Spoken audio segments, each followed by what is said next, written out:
Welcome back to the channel, everybody. We got a lot of crazy news today. Things are starting to get super bullish now. Now, this is the type of energy I like. Yeah. So we have some XRP news today, Flare news, Stellar news, Bitcoin news, CD rate news. We have some commodities news. I don't know if we can get through all of this. We got a lot of really good news today. And don't forget, we definitely have some crazy banking news because they just keep rolling out the exposings. I'm telling you that right now, that industry is going nuts right now. But we're going to begin right here with this article on CoinGate.com, which is titled, Why XRP Price is Poised to Skyrocket. Yeah, skyrocket. Now, that's what I like to hear. And it begins as such. Top reasons XRP price could skyrocket in 2024. Now, I don't expect you to agree with this. You make up your own mind. I'm just simply reading the article, okay? Not financial advice. It begins as such. Number one, explosive growth in the XRP Ledger transactions and lower cost. The surge in transactions on the XRP Ledger is one of the most striking developments in Q1 2024. According to the report, XRPL experienced an increase of 108% in the number of on-chain transactions, soaring double from the 121 million in Q4 2023 to 251 million in Q1 2024. This impressive growth increased the use and acceptance of XRP, indicating robust demand for the token. And correct me if I'm wrong, but when transaction volume goes up, the price is supposed to go down. As far as transaction price is supposed to go down, right? For transaction fee. It says going in hand with the increase in transactions. The related cost carrying out transactions on XRPL has dropped significantly. And that's another advantage. People are just overlooking that. The legacy system needs us and they can't compete with us because of stuff like this. They're not willing to cut transaction costs like that. They're trying to make money in every single possible way. They're not willing to compromise, is what I mean.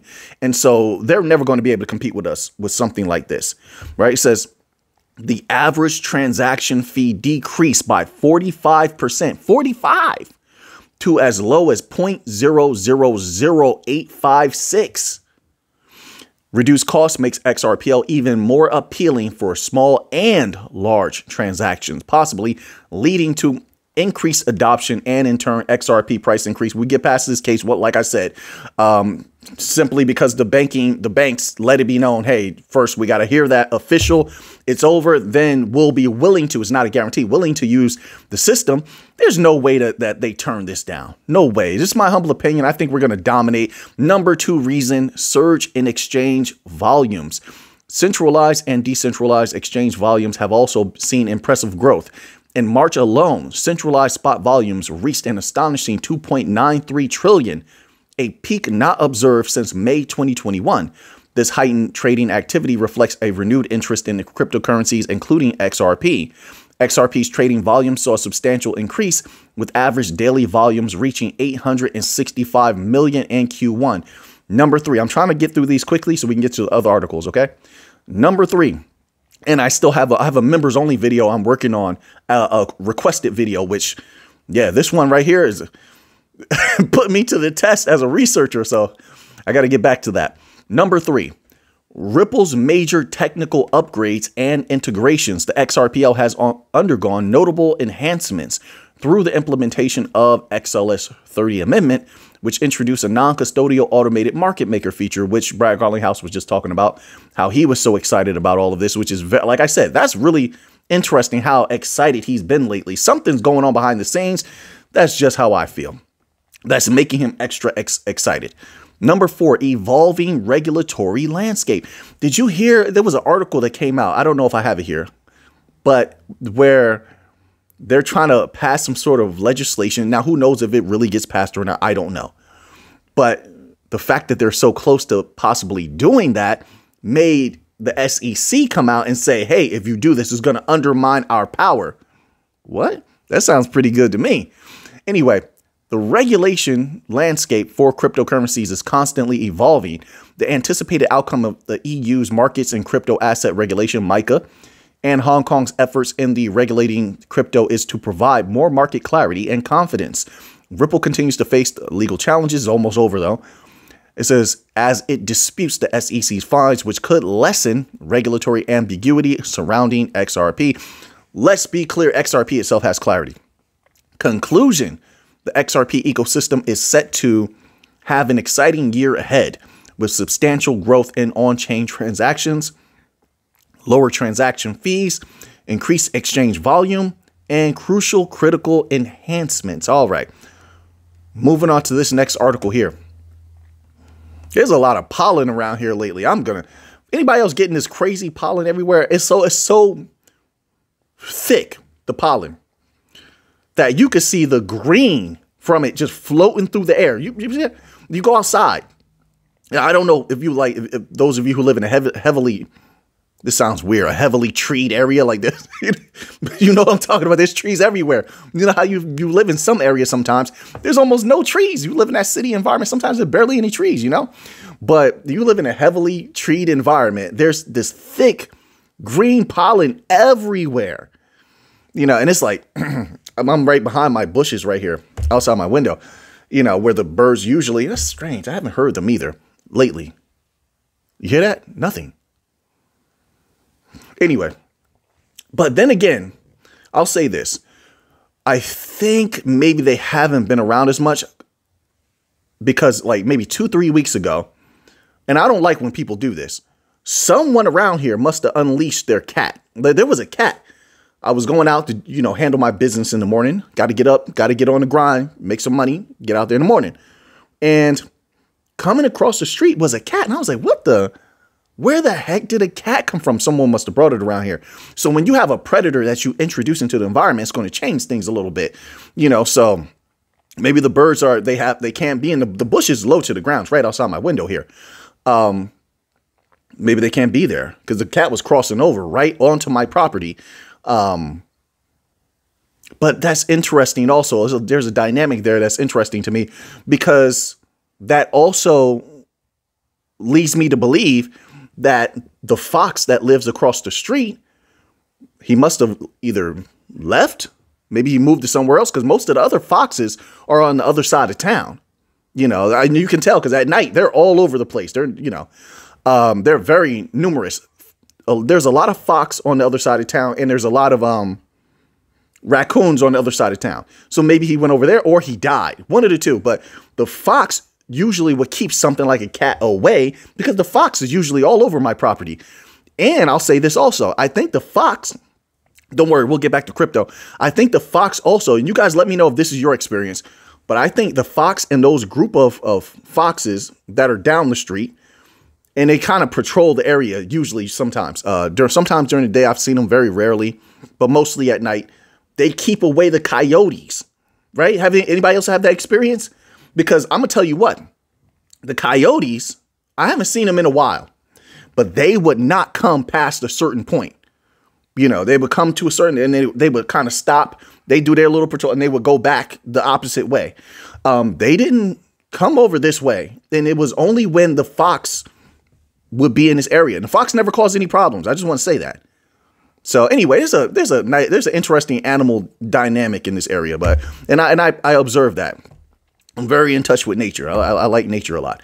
So now, getting to this next article here. Hey, Alphanin, get to the crypto, bro. That's what we're here for. All right, hold on.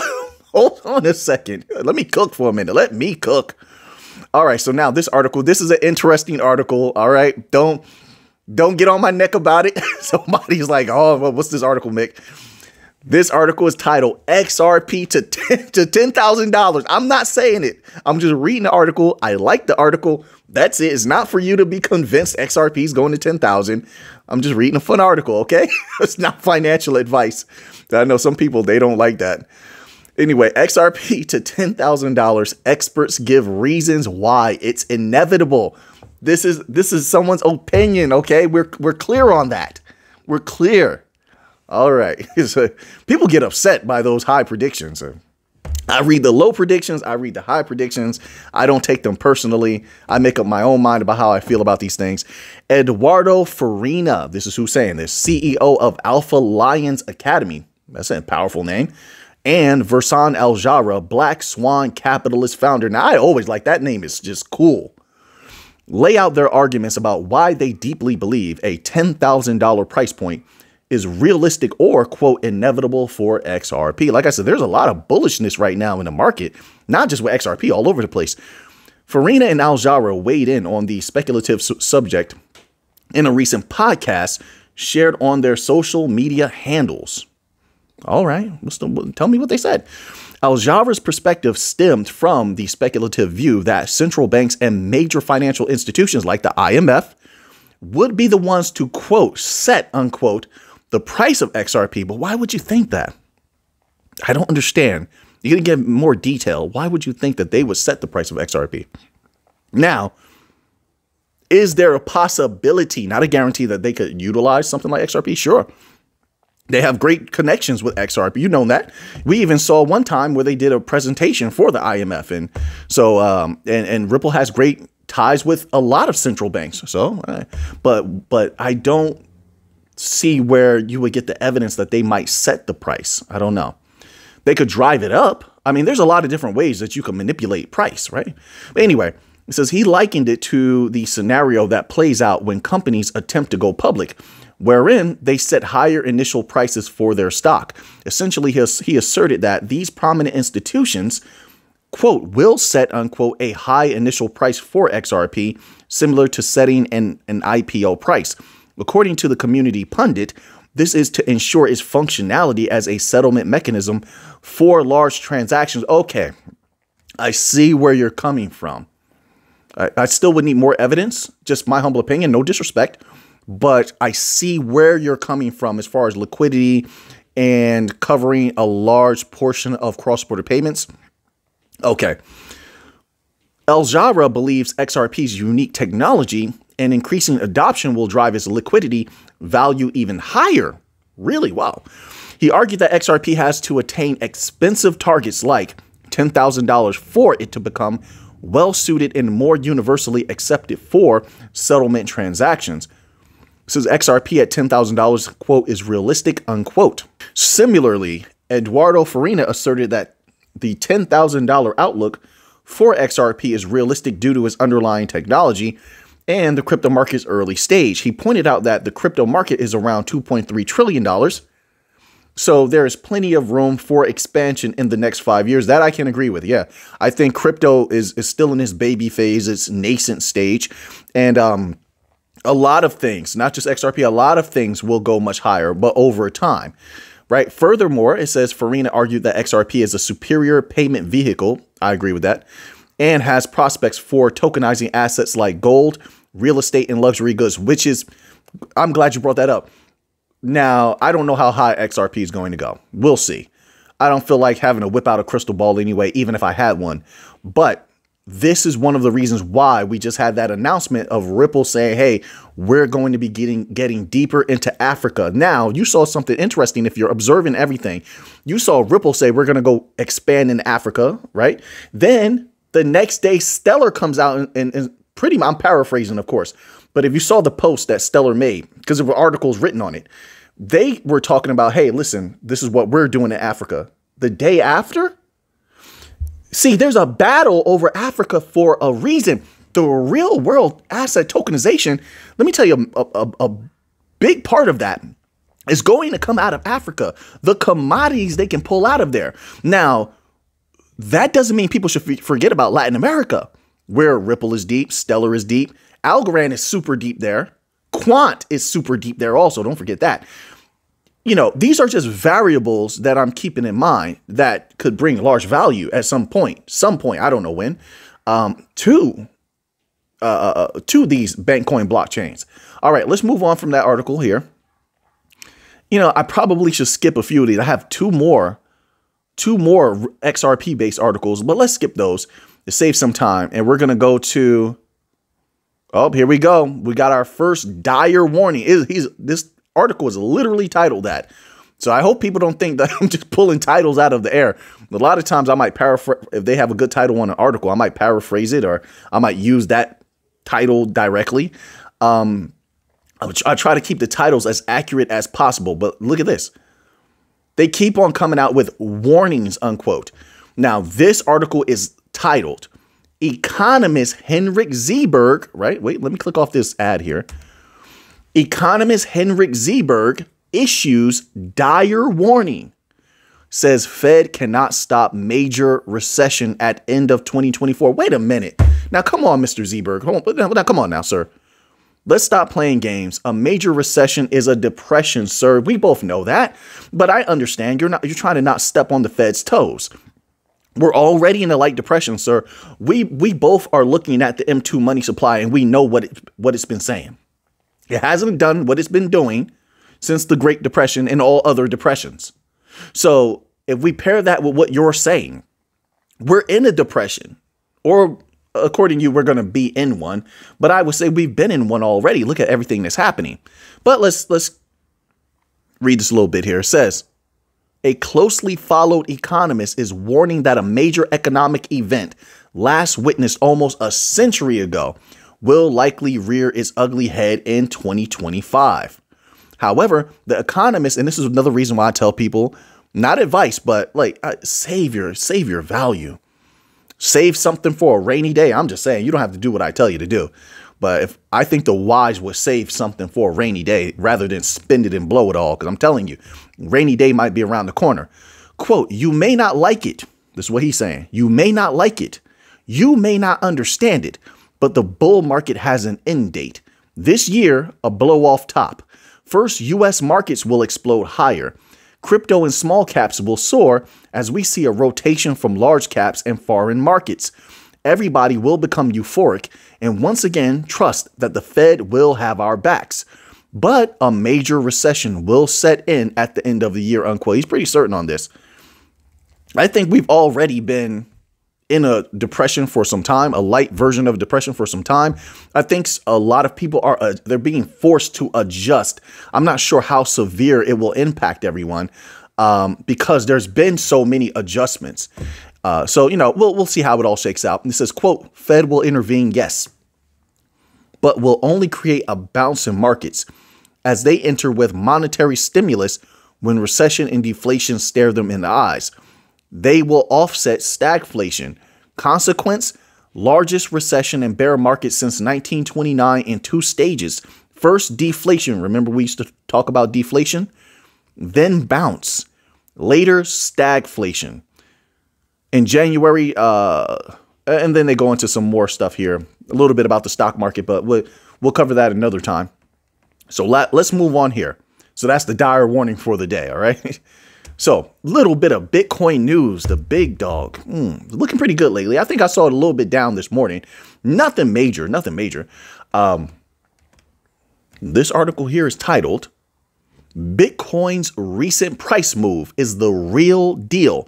Market pump to $90,000. Bitcoin got the correction, quote, we needed, unquote. And now it, quote, can continue the macro uptrend higher, unquote, says one crypto trader. Scroll down here. Bitcoin's 14% surge over the past week has convinced traders that it could be the, quote, real deal market pump, unquote, with another correction not expected until it reaches $90,000. How would you say that? I can't agree with that. In this environment where people need money, they need capital for a lot of different crucial things to their lives. Correction could happen at any time. It could be major. That doesn't mean it can't pump again, because it can pump majorly as well. It works both ways. This is an extreme time period, but I just can't see it just going all the way up to 90,000 without there being a massive dip, a massive correction. Can it go to 90? Yes, but I expect massive turbulence on the way. That's just my humble opinion.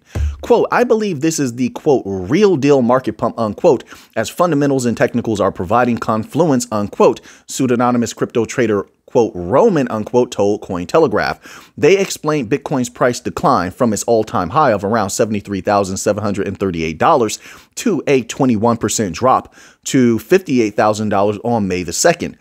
Was a, quote, much needed correction for higher prices in the future, unquote. Roman pointed to the, quote, bullish reversal pattern, unquote, seen on the Bitcoin price chart this week as a strong indicator that it won't drop into another consolidation period until it surpasses its March 12th all-time high of $73,679 by at least 20%. Quote, I think we will move at least $90,000 to $100,000 before we see another consolidation period or correction, unquote, they declared. I'll take, if it goes there, I'll take it. I want Bitcoin to do amazing. I want to make a lot of capital off of Bitcoin, just like a lot of other things. I would like to see continue to do well because a lot of things have been doing well. Solana's been doing great from where we first got it. Gold's been doing great. Silver's been doing great. Solana's been doing great. There's certain things I don't mention too much, and I won't mention, but they're doing great as well. But Bitcoin, I would love to see explode. Now, let's move on here to a little bit of Flare news. This is rare, but Flare has been going nuts with activity. So Songbird has been going nuts with activity. They just had that vote, right, to improve Songbird and make it faster, something like that. And now Flare has unleashed their stablecoin. Flare is cooking. When they unleash, this is my humble opinion, folks. You don't have to agree. I want to say that again. But when they unleash F assets, and it looks like they're making really, really good progress. They did the cost on 1 testing. That's their test net.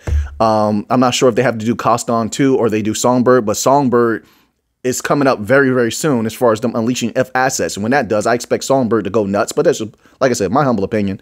I expect Songbird to go nuts. And then after Songbird, running that on Songbird in a live environment. Remember, Songbird is a real blockchain. It's sort of where they drive the car to see how it feels, really, in a live environment with real money, with a locked in circulating supply, right? So you just keep that in there as well. Then after that, then they put it on Flare mainnet. So this is going pretty good. But they unleashed a stable coin. It says digital asset custodian Hex Trust Group, with billions in assets under custody, has announced the first native stablecoin on blockchain for data, Flare. The $1 to $1 US referencing USDX is launching with a dedicated Clearpool vault that enables holders to earn real world yield. So you can have the stablecoin and you can earn yield, just like you can stake and delegate Songbird and earn yield. You can, can you delegate and stake Flare as well, earn yield? So now you have this extra option. Now, this I don't see as being highly consequential for retail. I see this more for institutions. See, institutions, although sure, some of them are going to use Songbird token. Some of them are going to use Flare for certain things, W Flare and whatever you call the Songbird version. But institutions also want something stable to move their capital into. So now having this natively on Flare, that's something that opens the pathway to more institutions getting involved, where they can have that little bit of extra assurance, stability, however you want to phrase that. You know what I mean? Developed by HT Digital Assets, Hex Trust tokenization ecosystem, USDX, will provide a vital DeFi primitive on Flare with backing maintained at a steadfast 1-to-1 ratio against the US dollar or equivalently valued assets. Now, what I want to see is, how does it affect that chain? How much Bitcoin will be brought to Flare because of the whole trustless smart contract thing that they're trying to do? How much Bitcoin will be brought to Flare? How much XRP? How much XLM? Well, they said that's in the future, possibly. What was the other thing? Was it Dogecoin? How much Dogecoin? Like, Flare is a very interesting company, in my humble opinion. Now, what could be major for Flare and Songbird, and I do think in the future that it's highly logical to just turn Songbird into its own thing, but anyway, the AI aspect that they keep hinting at, if they can somehow integrate AI into their system, it's going to be alluring and major for institutions. It is. I'm telling you now. Why do I say that? Because when I'm reading a lot of financial documentation, I know a lot of you have seen this also. A lot of these banks, as well as non-banking financial institutions, they're constantly lately talking about AI and using AI. There was something came out the other day where they were talking about training their people to be better at using AI. And what company was it came out with some free courses recently? I think was it Google? Maybe it was Google, but they're providing like these free courses so you can well, they already had some before, but like for institutions, so that their people can learn how to better use AI in a financial setting, right? So there's that. So if they can integrate AI, that would be huge for Flare, but we'll see. They've just hinted at it. I haven't seen anything too solid, but they have a lot of interesting ideas over there. Let's move on here to, little bit of Solana news. Let's go. I try to do it like this so I don't bang my desk all the time and shake my stuff around. I have a bad habit of doing that. So I don't know what Solana is today, but this article I had from yesterday, and we took a little bit of a break yesterday, so I kept it. Hopefully Solana, I'm pretty sure Solana is still doing well. This article is titled Solana Soars Crosses $180 Mark. The price of Solana has been soaring rapidly in recent days, reaching new highs by testing the key resistance of $188. This impressive rise has sparked excitement among crypto investors. Let's break down the factors propelling Sol to new heights. They got a lot of bullish things going on. Solana started its uptrend after establishing a solid base around $166. Once again, it's not the $14, $15 it once was. Now, is it? No, it's been doing great. Riding the positive wave of other cryptos like Bitcoin and Ethereum, Sol easily broke through the resistances at $175, $180. Currently, Sol is trading above $180, supported by a key support level at $175 on the hourly chart. This upward trend line illustrates the power of the movement. However, the immediate resistance at $185 and the major resistance at $188 are key levels to watch. John Doe, a renowned analyst, notes, quote, a close above $188 would mark a new milestone in Sol's ascent. The next major hurdle would then be at $195, with a potential rally towards $200. Sounds good to me, unquote. Right? I should have put the end quote first, but you get what I'm saying, right? All right. So we have a crazy bank article here, which raises a lot of questions, but this time it sort of involves a bank, but not really, in my humble opinion. But this article is titled $300,000, $300,000 withdrawal at JP Morgan Chase instantly stolen at bank branch in Brooklyn. Let's find out what's going on here. I ask questions, and this seems real suspicious. A JP Morgan Chase customer reportedly lost $300,000 at a bank branch in Brooklyn immediately after withdrawing the cash. The 31-year-old customer withdrew a huge sum from a teller and was robbed once he exited the bank's front door. Why were you extracting that much cash? I just don't understand that. You're extracting that much cash in Brooklyn. Wait, hold on. No, wait. Let me read the rest, folks. Let me read the rest. You know what? Because this already doesn't make sense. In Brooklyn, you're $300,000 in Brooklyn. Although the bank has not released, and you don't have a weapon on you. I know New York laws. All right. Okay. 300,000. Like, this already sounds suspicious.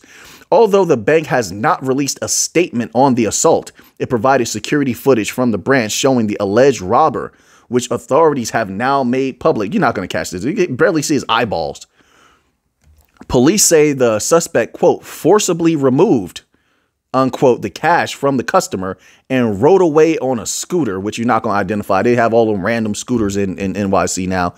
Chase has not said whether it will reimburse the victim, and the customer has not made any public statements on the incident, which happened last month.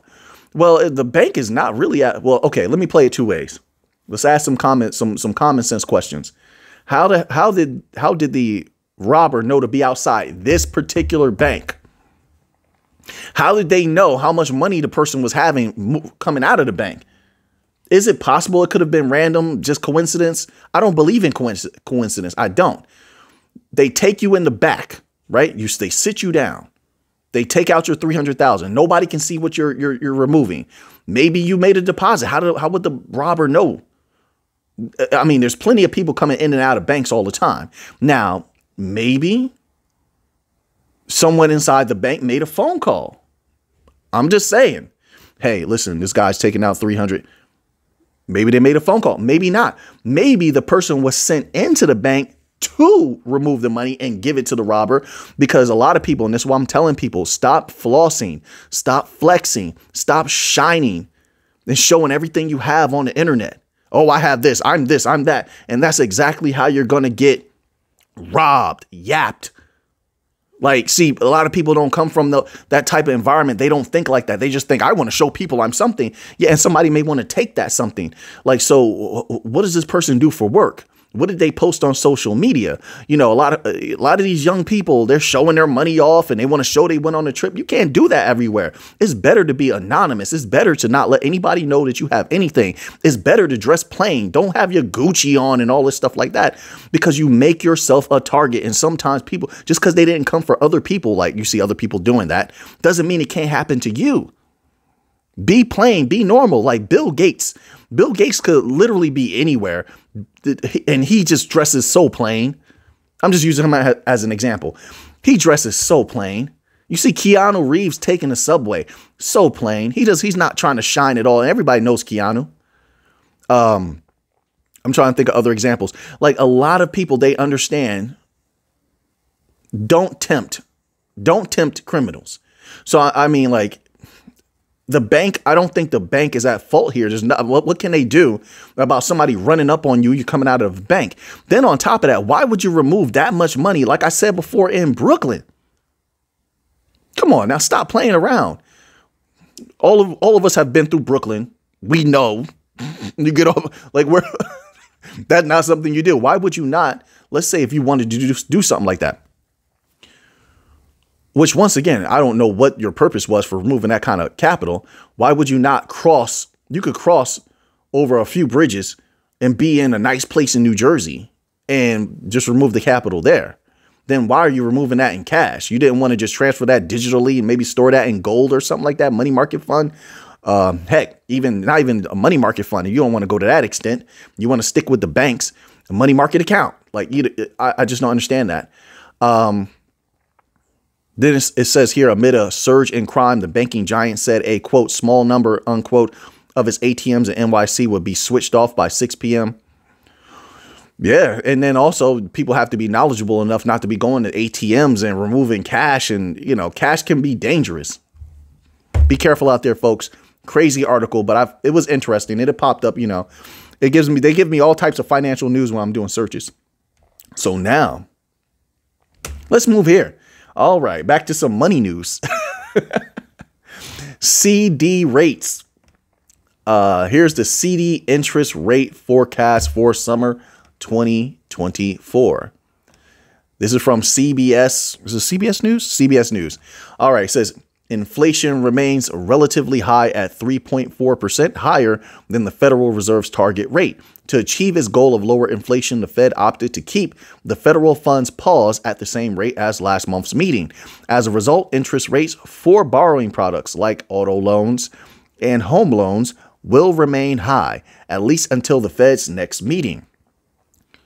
The continued rate pause was good news for savers, though, since high-yield savings and certificate of deposit rates will likely stay elevated for now. In fact, some of the best CD accounts have interest rates over 5% currently, but that could change over time. So what exactly will happen with CD rates this summer? All right, then they have a list of CD accounts here. All look like they're close to or above around 5%. It says CD rates might remain flat. When the Federal Open Market Committee met earlier this month, the Fed voted to keep the federal funds rate the same. As a result of this decision, CD rates could remain flat this summer, some experts say. All right, there you have it, folks. 2 more articles, and let's make them good ones. I have 7 more articles. We're just going to do 2 more. Oh, so, okay, so I said we had some stellar news, so here we go. Some stellar-related news. So this article is titled, "The Crypto Industry is Refocusing on the Uses of its Tech Stack," says Stellar Development Foundation CEO. Let's scroll down here. Sorry about that. I'm trying to get past. They have a lot of verbiage here that it's not the article. I got to scroll past. Danelle Dixon is the CEO of Stellar. That we know. Oh, yeah. Oh, we definitely know. We know who Danelle is. It says, in this episode, I guess she did a podcast, Dixon emphasizes the potential of blockchain technology to transform financial services in low to medium income countries, particularly in Africa. They're talking about it again. Ripple and Stellar, all the rage about Africa. You got to ask why. But Stellar's been deep in Africa for a long, long time. Why? Look at where they're deep at. Why? They've been talking about real world asset tokenization. I'm just saying. It says particularly in Africa and South America. She also addresses the need for policymakers to create a supportive environment for the industry and the importance of asset issuance and payments in creating equitable access to the global financial system. All right, so they don't go too deep with it, but that's interesting that she's speaking on that.